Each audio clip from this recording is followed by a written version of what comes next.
Here I've got Kruger Matz Move 8 Mini, and let me show you how to clear credentials on the following device. So at first, let's open the settings, then scroll down, find and pick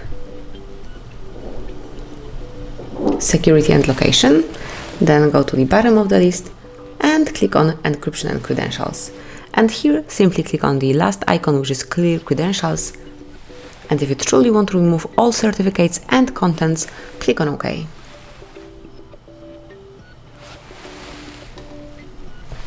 And that's it. You've just removed all certificates, all credentials. Congrats.